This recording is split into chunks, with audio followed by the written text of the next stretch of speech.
The call came on the night of my biggest triumph. Isn't that how karma works? Just when you think you've finally proven everyone wrong, life throws you a curveball that makes you question everything. I'm Ren, and I was standing in my first solo exhibition at the Azure Gallery, champagne in hand, surrounded by my artwork and the gentle murmur of appreciation from Manhattan's elite art crowd. My best friend Sasha squeezed my arm, pointing out yet another red dot appearing beside one of my paintings. "That's the eighth one tonight," she squealed. God, your dad would eat his words if he could see this. I forced a smile, but the mention of my father still stung, even after 5 years.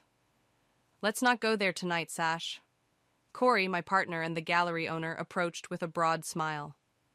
"The critics are loving it, babe. That piece about urban isolation, they're calling it a masterpiece." I should have been ecstatic. This was everything I'd worked for since walking away from my father's empire. Tony Lawson, CEO of Lawson Industries, hadn't spoken to me since the day I told him I was choosing art school over business school. "You're throwing away your future," he'd said, his voice cold as steel. "Don't expect any support from me." My phone buzzed in my clutch. Unknown number. I usually ignored these, but something made me step away from the crowd and answer. "Is this Ren Lawson?" A woman's voice, professional but gentle. "Yes, speaking." "This is Dr. Wells from Mount Sinai Hospital. I'm your father's physician. I know this is unexpected, but your father has been diagnosed with acute myeloid leukemia. He needs a bone marrow transplant, and we've tested all immediate family members. You're his only viable match." The champagne glass slipped from my hand, shattering on the polished concrete floor. Several guests turned to stare, but I barely noticed. "Ren?" Sasha was at my side instantly, her hand on my shoulder. "What's wrong?" I held up a finger, trying to focus on Dr. Wells's voice as she explained the urgency of the situation. "How long does he have?" I managed to ask. "Without the transplant? Maybe 3 months. With it, his chances of recovery are good. I know there's history between you two. Your mother mentioned the estrangement." Mom. Of course she'd been trying to reach me. I'd been screening her calls, too focused on the exhibition.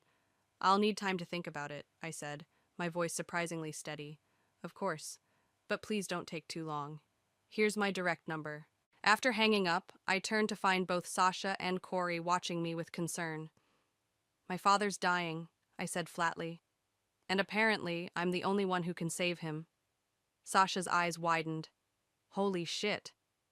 Corey pulled me into a hug, but I remained stiff. "What are you thinking?" he asked softly. I looked around the gallery, at my artwork displayed proudly on the pristine walls. Each piece represented a middle finger to my father's dismissal of my choices. The red dots beside them proved I wasn't the failure he'd predicted. "I'm thinking about karma," I said, a bitter laugh escaping my lips. "The daughter he disowned is his only hope." "Ren," Sasha started, but I cut her off. "No, this is perfect, actually." A plan was forming in my mind. Something deliciously vindictive, yet justified. He needs me now. After all these years of acting like I don't exist, he needs me. "Whatever you're thinking, slow down," Corey warned. "This isn't just about revenge. It's literally life and death." I walked to my centerpiece, a massive canvas depicting a man in a suit, his face obscured by shadow, standing alone in an empty boardroom. I'd painted it thinking of my father, though I'd never admitted that to anyone. "You know what the worst part was?" I said, staring at the painting. "He never even looked at my work. Not once. He dismissed my entire career without ever seeing what I could do." My phone buzzed again. Mom this time. I declined the call. "So what are you going to do?" Sasha asked quietly. I turned back to them, my mind made up. "I'm going to save his life, but first, he's going to have to swallow his pride and acknowledge everything he said I couldn't do." "Be careful," Corey said, pulling me close. "Revenge has a way of burning both ends." I leaned into him, watching as another red dot was placed beside one of my paintings. "Sometimes," I whispered, "karma needs a little help." The memory of my last confrontation with my father played in my mind as I sat in Dr. Wells's sterile office the next morning. 5 years ago, I'd stood in his mahogany-lined study, portfolio in hand, trying one last time to make him understand. "Just look at them," I'd begged, spreading my sketches across his desk. I'm good at this, Dad. Really good. He hadn't even glanced at them. Being good at drawing pretty pictures won't secure your future, Ren. The company needs you. The company needs an heir, I'd corrected him. It doesn't need me specifically. Don't be dramatic, he'd said, shuffling my artwork aside to reach for some contracts. This rebellious phase needs to end. I'd gathered my drawings, hands shaking. This isn't a phase. This is who I am. Then you're no daughter of mine. Dr. Wells's voice pulled me back to the present. The procedure itself is relatively straightforward, she explained, spreading out medical documents. We'll harvest stem cells from your blood through a process called apheresis. Will it hurt? I asked, not sure why I cared. There can be some discomfort, yes. We'll give you injections for 5 days before the collection to increase stem cell production. Common side effects include bone pain, fatigue. My phone buzzed. Sasha, you okay? Want me to come with? Has he asked for me specifically? I interrupted Dr. Wells. She hesitated. Your father is private about his feelings, but your mother... That's a no then. I stood up, pacing the small office. He knows I'm the only match? Yes, we informed him yesterday. And he still hasn't asked for me himself? I laughed bitterly. Typical. Ren, Dr. Wells leaned forward, her expression gentle but serious. I understand there's history here, but time is crucial. Your father's condition is deteriorating rapidly. My phone buzzed again. Mom this time. Please call me, sweetheart. We need to talk. I'll do it, I said, surprising myself with how steady my voice sounded. But I have conditions. Dr. Wells nodded cautiously. Medical decisions should be not medical conditions. I met her eyes. Personal ones. Before she could respond, a knock at the door interrupted us. My mother burst in, looking exactly as I remembered, but somehow smaller, more fragile. Ren, she breathed, moving to hug me. I stepped back. You should have told me yourself, Mom, not through his doctor. I tried calling, for what, a day, after 5 years of taking his side? I never took sides, she looked hurt. I supported your art. I sent you birthday cards, Christmas gifts, while living in his house, spending his money, watching him erase me from the family photos. My voice cracked. You chose peace over justice, Mom, every single day. Dr. Wells cleared her throat. Should I give you two a moment? No need, I said. I was just leaving. I'll do the transplant, but first, I need to talk to him, face to face. Mom reached for my arm. Honey, he's very weak. Perfect, I pulled away. Then maybe for once he'll actually listen. Outside the hospital, Sasha was waiting with coffee. Thought you might need this, she said, handing me a cup. How'd it go? I'm going to save his life, I said, taking a sip. But first he's going to come to my exhibition. He's going to stand up in front of everyone and admit he was wrong about me. Sasha nearly choked on her coffee. Holy shit, Ren, that's... justified? I was going to say intense. She studied my face. Are you sure about this? Using his life as leverage? He used my entire future as leverage, I snapped. Told me it was either his way or nothing. Well, now it's my turn to make the rules. And what if he refuses? Then he's not just a bad father, I said, tossing my empty cup in a nearby bin. He's a proud fool who'd rather die than admit he was wrong about his daughter. My phone buzzed yet again. This time it was Corey. Whatever you decide, I'm with you. But remember, revenge might feel good now. But can you live with the consequences? I stared at his message for a long moment. Could I live with using my father's illness as a bargaining chip? Could I live with letting him die if he refused? But then I remembered all the nights I'd cried myself to sleep, all the family events I'd missed, all the times I'd checked the mail hoping for some sign that he still cared. I need to see him, I told Sasha. Today. She squeezed my hand. Want me to come with? I shook my head. No, this is between me and him. It's time to find out if his pride is really worth dying for. The hospital room was smaller than I expected for someone of my father's status. No mahogany panels here, just sterile white walls and the steady beep of monitors.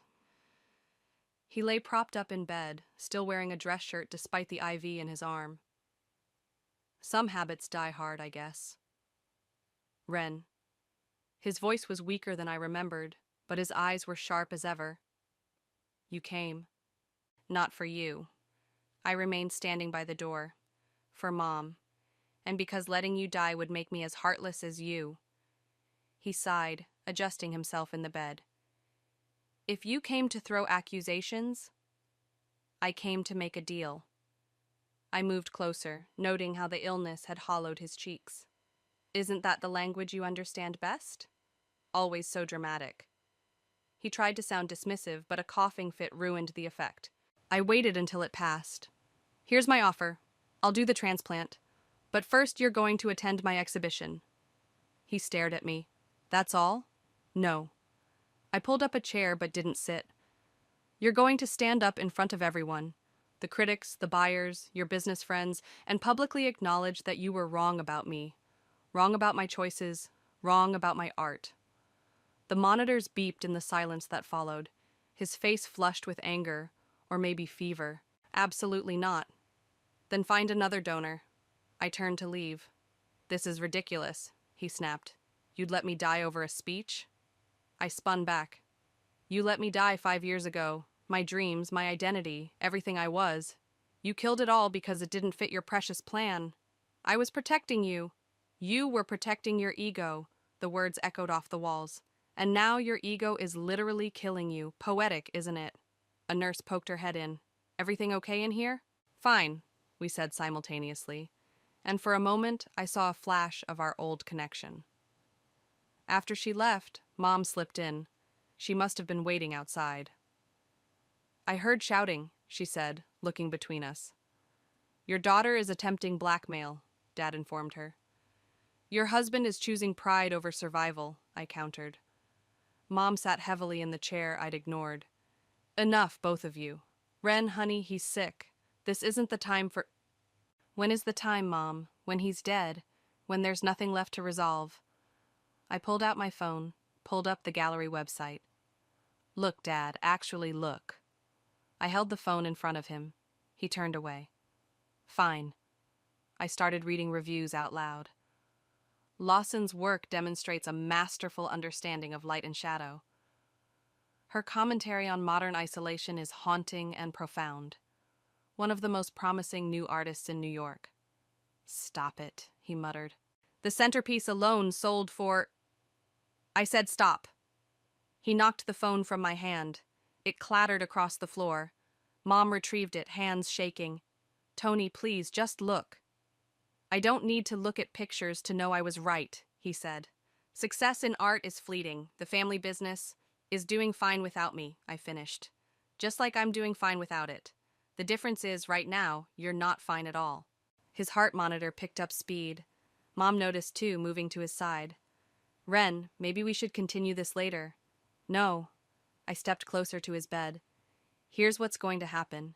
You have until tomorrow to decide. Either you swallow your pride and acknowledge my success publicly, or you can explain to your shareholders why you chose death over admitting you were wrong about your daughter. You've become cruel, he whispered. I learned from the best. I headed for the door, then paused. The exhibition's next Friday.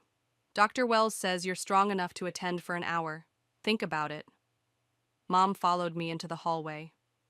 Honey, please, there has to be another way. There was another way. For 5 years, there were other ways. He chose none of them. He's still your father. No. I felt tears threatening, but held them back. He made it very clear that he stopped being my father the day I chose my own path. Now he can deal with the consequences of that decision. And what about your consequences? She touched my arm. Can you live with them? I pulled away. I've been living with his consequences for 5 years. It's his turn now. As I walked away, I heard her call after me. He keeps every article about you, every review. He pretends he doesn't care. But he does, Ren. He does. I kept walking. If that was true, he could prove it, in front of everyone. My phone buzzed with a text from Sasha. How'd it go? I typed back. Ball's in his court now. We'll see if his pride is stronger than his will to live. You're stress painting again, Corey observed from the doorway of my studio. Empty coffee cups and paint-splattered newspapers littered the floor around my easel. I'm not stressed, I said, attacking the canvas with angry red strokes. I'm working. It's 3 a.m. He picked his way through the chaos. And that's the third canvas you've started tonight. I stepped back, realizing I'd painted another shadowy businessman, just like the one from the exhibition, just like my father. Dr. Wells called, I said, dropping my brush into a jar of murky water. His condition's getting worse. The cancer's aggressive. Corey wrapped his arms around me from behind, his chin resting on my shoulder. Have you heard from him? Radio silence. Mom says he's being stubborn. I leaned back against Corey's chest. Maybe I'm being stubborn too. You think? I pulled away. Don't you start. I'm just saying there might be a middle ground here. He gestured at my paintings. Look at what this is doing to you. Before I could respond, my phone rang. Mom's number. He's agreed, she said without preamble. He'll come to the exhibition. My heart jumped. And the public acknowledgement? A pause. He wants to meet at your studio today. 2 hours later, my father walked into my creative space, leaning on a cane I'd never seen before. Mom hovered nearby like she expected him to collapse any second. Maybe she was right. He looked worse than he had in the hospital. Nice space, he said, looking around at the paint-splattered walls and finished canvases. Thanks. The rent's reasonable since it's not in a mahogany-lined skyscraper. He winced at the jab but continued moving through the studio, stopping at each painting, actually looking at them. Finally. These are... He cleared his throat. These are quite good. I know. I crossed my arms. So, you wanted to meet? He turned to face me. I'll come to your exhibition. I'll even make a speech. But I have conditions, too. You're not really in a position to... Let me finish. He held up a hand. I'll acknowledge your talent, your success, but I won't apologize for trying to protect you from an uncertain future. Protect me? I laughed. You disowned me. Because I was terrified. The outburst seemed to drain him. He sank onto a paint-stained stool. Do you know how many artists actually succeed? How many end up struggling their whole lives? So you decided to guarantee my failure by cutting me off completely? Mom stepped between us. Please, both of you. Stay out of this, Elena. Dad snapped, then immediately softened. Sorry, I need to say this. He pulled something from his jacket pocket, a folded piece of paper, worn at the edges. What's that? I asked. My father's letter to me, when I told him I wanted to study music instead of business. His hands shook slightly. I never showed this to anyone, not even your mother. I took the letter hesitantly. As I read, my breath caught. The words could have been written by my father to me. The same disappointment, the same ultimatums. You wanted to be a musician? He nodded. Piano, I was quite good, but my father... He gestured at the letter. Well, you know how that story ends. You gave in, I said softly. I gave in. Built the company bigger than he ever dreamed. But I always wondered. He looked at my paintings again.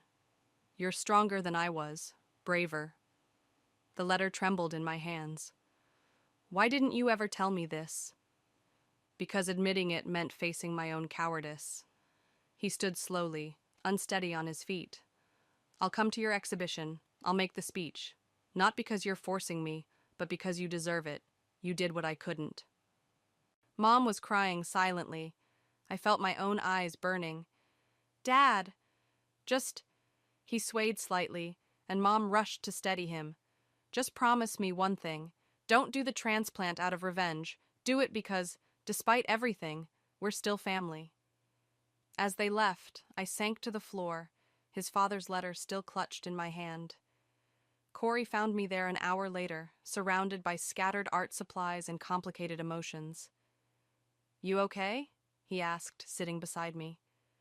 I wanted this to be simple, I whispered.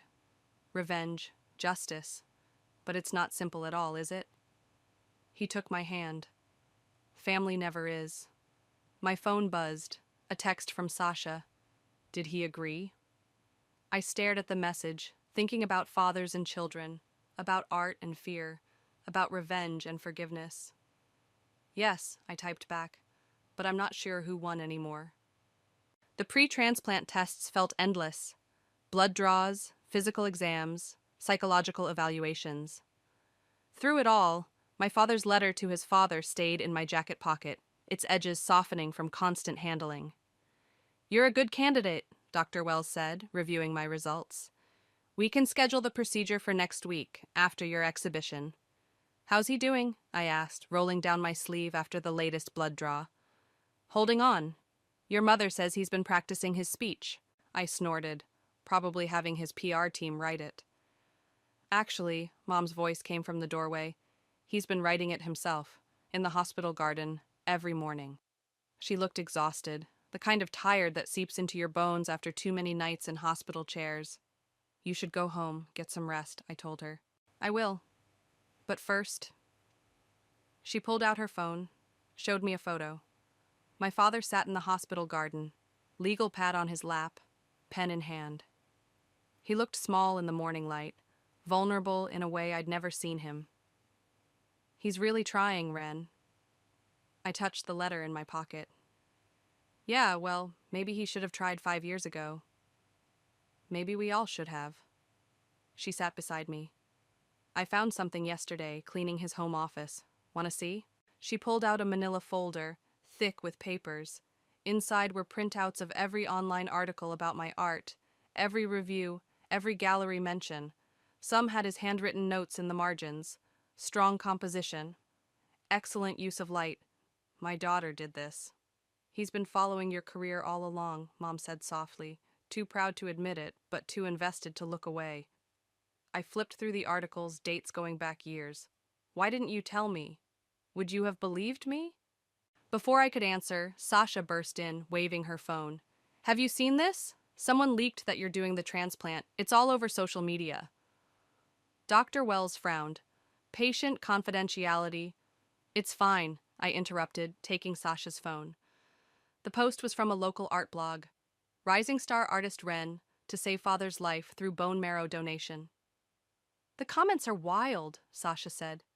"People are calling it everything from a publicity stunt to a modern fairy tale." "Great," I handed back her phone. "Now my private family drama is public entertainment." "Isn't that what you wanted?" Mom asked quietly.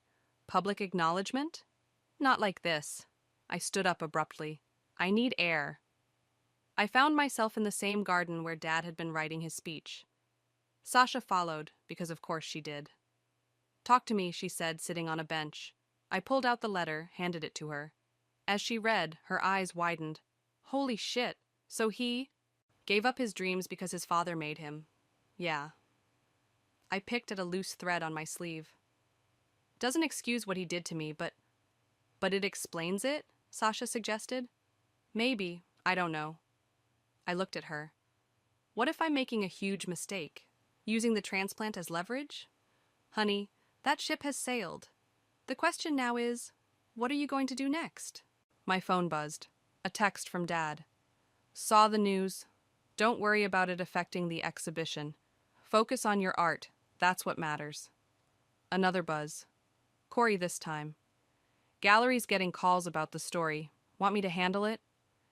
"It's all spinning out of control," I told Sasha.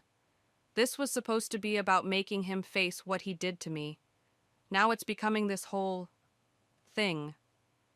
"Maybe that's not bad," she said. "Maybe it needs to be bigger than revenge." I thought about the articles he'd saved, his notes in the margins, about him sitting in this garden, writing a speech by hand instead of having his PR team do it. "I need to see him," I said suddenly. We found him in his room, asleep with a legal pad on his lap. Mom was right. He looked exhausted. I picked up the pad carefully. The speech was half finished, crossed out and rewritten multiple times. But one line stood out, unmarked by corrections. "My daughter taught me that the greatest act of courage isn't succeeding. It's daring to fail on your own terms." "He's been working on it all morning," Mom said from behind me. "Refuses to let anyone help." I placed the pad back on his lap. His eyes fluttered open. Ren? His voice was rough with sleep. Is everything okay? Yeah, I said, surprising myself by meaning it. I wanted to tell you that whatever you say at the exhibition, make it real. That's all that matters. He nodded slowly. I'm trying. I know. I touched his hand briefly. I'm trying too. Outside his room, Sasha was waiting with a knowing look. Shut up, I said before she could speak. Didn't say anything. She linked her arm through mine. Come on, let's go make some art about all this. God, no, I laughed. I think there's been enough drama already. But later that night, in my studio, I started a new painting. Not of a shadowy businessman this time, but of a man in a garden, writing his truth one painful word at a time. The exhibition space buzzed with anticipation. The story of the estranged artist's daughter saving her father's life had drawn twice the usual crowd, much to Corey's delight and my discomfort. Channel your inner socialite, Sasha advised, adjusting my dress. You've got this. Everyone's staring, I muttered, forcing a smile at another group of whispers and pointed fingers. They're admiring your work, Corey said, appearing with champagne. The new pieces are getting the most attention. He meant the garden painting. I'd finished it just days ago, hanging it in a quiet corner away from the main display. It was more intimate than my usual style, showing my father in his moment of vulnerability. Any word from the hospital? I asked Mom, who was checking her phone for the 100th time. They're on their way. The nurse insisted on accompanying him. She touched my arm. He's weak, Ren. Maybe we should skip the speech. No, I pulled away. That was the deal. Still holding on to that? Sasha raised an eyebrow. After everything? Before I could respond, a reporter approached. Ren, can you comment on the timing of your father's illness and your rising success in the art world? No comment. Corey stepped between us. Please respect the family's privacy. But the public wants to know? The public can look at the art, I snapped. That's what they're here for. More cameras flashed. More whispers. I escaped to the back room, leaning against the wall and closing my eyes.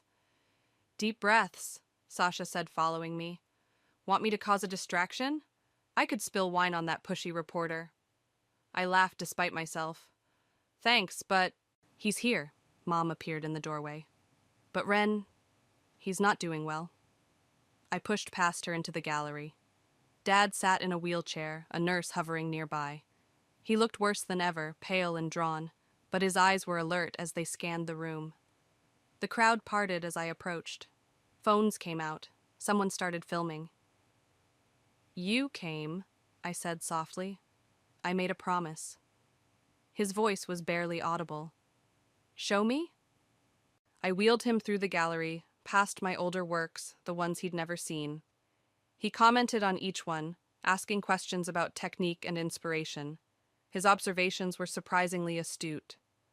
You really did follow my career, I said as we reached the garden painting. He stared at it for a long moment. Is that how you see me now? It's how you are. We both are. I knelt beside his wheelchair. Dad, maybe we should skip the speech. You're not well. No. He gripped my hand with surprising strength. I need to do this. Help me up. The nurse protested, but he was already struggling to his feet. Corey quickly brought over a microphone and small platform we'd set up. The gallery fell silent as my father stood, shaking but determined. Cameras raised. Mom grabbed my hand. My daughter, he started, then coughed. The nurse moved forward, but he waved her away. My daughter Ren is an artist.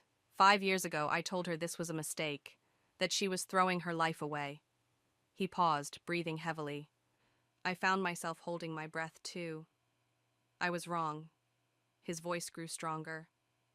I see that now, looking at these walls, at what she's created. But my greatest mistake wasn't doubting her talent. It was letting my fear for her future destroy our present. Tears rolled down Mom's cheeks. Sasha squeezed my shoulder. I stand here today not because of a deal or an ultimatum, but because I'm proud. Proud of the artist she's become. Proud of the woman who had the courage I never did. He turned to face me directly. Proud to call you my daughter, if you'll still have me as your father. The room erupted in applause. Cameras flashed, but I barely noticed because Dad was swaying dangerously. I reached him just as his knees buckled. The nurse rushed forward with the wheelchair. I did it, he whispered as we lowered him down. I kept my word. You did great, I said, wiping tears I hadn't realized were falling. Now let's get you back to the hospital. Wait. He pulled a folded paper from his jacket. My father's letter. Keep it. Remember that breaking cycles takes courage. As the nurse wheeled him out, reporters swarmed forward with questions. Corey and Sasha ran interference while Mom followed the wheelchair. I stood alone in the gallery, clutching 2 generations of letters about fathers and children and broken dreams. The revenge I'd planned felt hollow now, replaced by something more complicated, but also more real. My phone buzzed. Dr. Wells. Transplant scheduled for tomorrow morning. Are you ready? I looked at the garden painting, at the man writing his truth. Yes, I typed back. We both are. The transplant room was colder than I expected. Dad lay in one bed while I settled into another, both of us wearing matching hospital gowns that seemed designed to strip away any pretense of dignity. Last chance to back out, Dr. Wells said, though we all knew I wouldn't. Just don't mess up my painting arm, I joked weakly. Dad turned his head toward me. Ren, I need to tell you something before... Save your strength, I interrupted. We have time. No. He struggled to sit up straighter. I need to say this now, in case... Don't you dare. My voice cracked. No deathbed confessions allowed. The nurses bustled around us, inserting IVs, checking monitors. Mom stood in the corner, clutching her purse like a lifeline. She'd aged 10 years in the past week. The exhibition, Dad continued, ignoring my protest. What I said, it wasn't just for show. I've been reading about your work for years, every article, every review. I know. Mom showed me the folder. No, not just the folder. He coughed. I went to your first show, stood in the back. You were so confident, so sure of yourself. Just like you, Mom finished softly. A nurse approached with the first round of medications. This might make you drowsy, she warned. Wait, Dad said. There's more. The day you left, after you stormed out, I looked at your portfolio. My breath caught. What? The sketches you left on my desk. I looked at every single one. They were brilliant. His voice grew fainter as the medication took hold. I was just too proud to admit I was wrong. Why didn't you tell me? But his eyes were already closing. He's been carrying that guilt for 5 years, Mom said, moving to my bedside. Maybe that's punishment enough. Dr. Wells appeared with another syringe. Ready? I nodded, watching the clear liquid enter my IV. The room started to blur around the edges. Mom? I reached for her hand. Will you tell me about Dad, when he played piano? She smiled through tears, stroking my hair like she did when I was small. He was amazing. Used to play late at night when he thought everyone was asleep. Chopin was his favorite. Her voice faded as the drugs pulled me under. I dreamed of music and paint, of letters and gardens, of fathers and daughters trying to break free of inherited fears. When I surfaced, Sasha was there, scrolling through her phone. Welcome back, Sleeping Beauty, she grinned. You'll never guess what's trending. Please tell me they didn't film the transplant. No, but your gallery painting? The one of your dad in the garden? It's gone viral. People are calling it Redemption in Green. Pretentious much? How is he? I tried to sit up, but the room spun. Stable. The doctors are optimistic. She helped me with some water. Corey's been fielding calls from collectors all morning. Apparently, family drama is good for business. Great. My pain is profitable. Hey, she grabbed my hand. Stop that. This stopped being about pain the moment you saw those articles he saved. Admit it. This is about healing now. Before I could argue, Dr. Wells entered with Mom. The preliminary results are good, she announced. The stem cells are doing exactly what we hoped. Can I see him? He's still sedated, but... Mom started. Please. They wheeled my bed into his room. He looked peaceful, younger somehow without the weight of unspoken words. I found something else, Mom said, pulling out her phone. Listen. She pressed play. Piano music filled the room, Chopin's Nocturne in E-flat major. The recording was old, slightly scratchy. Dad? She nodded. From college, before he gave it up. He was good, I whispered. The best, she agreed. Just like you with your art. We're not so different, are we? I watched his chest rise and fall. Both trying to live up to impossible expectations. Both breaking free in your own ways, Sasha added. Mom played another recording, this one of a livelier piece. In his bed, Dad's fingers twitched slightly, muscle memory dancing across invisible keys. When he wakes up, I said, I want to paint him playing, not in the garden this time, at a piano. He'd like that, Mom smiled.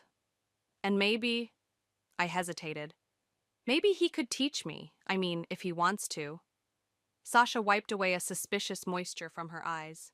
Look at you, going from revenge to piano lessons. Character development much? Shut up, I laughed, then winced as the movement pulled at my IV. In the other bed, Dad stirred slightly. His monitors beeped steadily, strong and sure, like a metronome keeping time for a piece we were just learning to play together. Rest, Mom said, seeing my eyes grow heavy again. You both have plenty of time now. As I drifted off, Chopin's notes wrapped around us like a promise of second chances, of new beginnings painted in shades of forgiveness. The piano notes drifted through my childhood home, hesitant but determined. I followed the sound to the living room, where Dad sat at his newly restored baby grand, fingers moving carefully over the keys. You're rushing the middle section, I said, setting my art supplies down. He smiled without stopping. And you're late for your lesson. Gallery meeting ran long. Apparently, Redemption in Green is being featured in Modern Art Quarterly. The music faltered. That's the garden piece? Mm-hmm. I unpacked my sketchbook. Keep playing. I need to catch your hands at the right angle. He returned to the piece, Chopin, always Chopin, while I sketched. The afternoon sun caught the silver in his hair, the slight tremor in his recovered hands. You're staring, he noted. Artist's prerogative. I smudged a shadow with my thumb. Besides, you stared at my work for 5 years without telling me. Fair enough. He hit a wrong note, cursed softly. It's harder than I remembered. Starting over usually is. The front door opened and Mom's voice called out, I brought dinner! Sasha and Corey are here too. Perfect timing, Dad said, closing the piano lid. I need a break. Giving up already? I teased. He gave me a look. Resting. There's a difference. Sasha burst in, carrying takeout bags.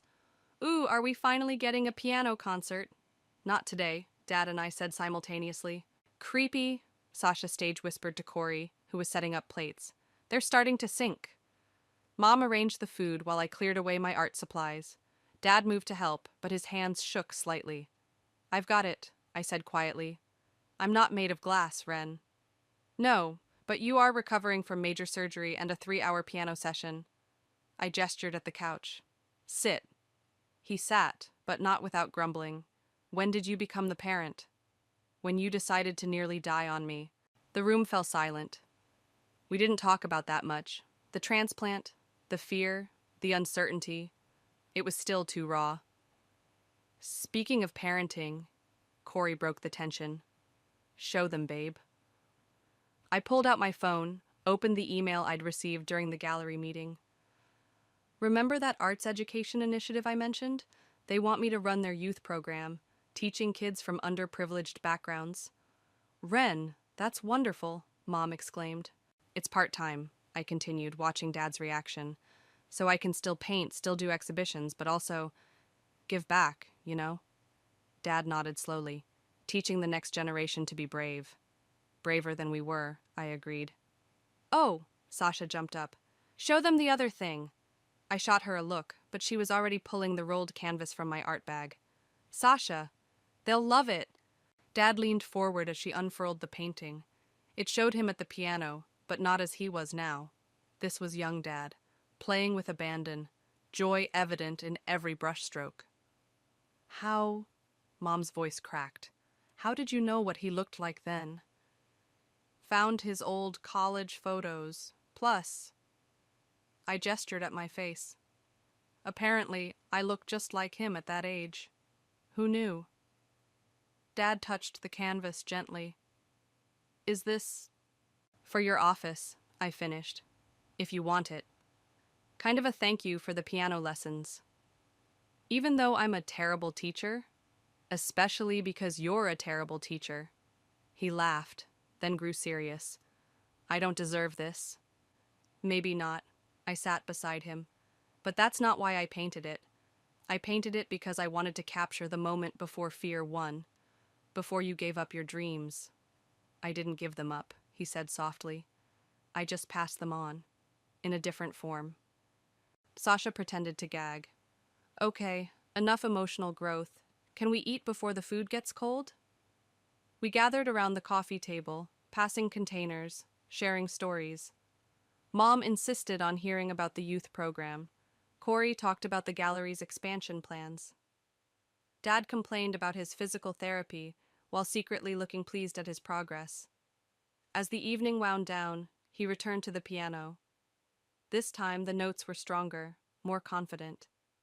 I picked up my sketchbook again. Still staring, he noted. Still drawing, I countered. We've got a lot of lost time to capture.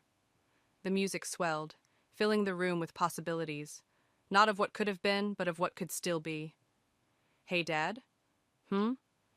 I'm glad you were wrong, about art being a mistake. His fingers never stopped moving across the keys. I'm glad you were strong enough to prove it. I started a new sketch, this one of the present moment. Family gathered close, music in the air, the future an empty canvas waiting to be filled. Not with revenge or regret, but with second chances, played in perfect time.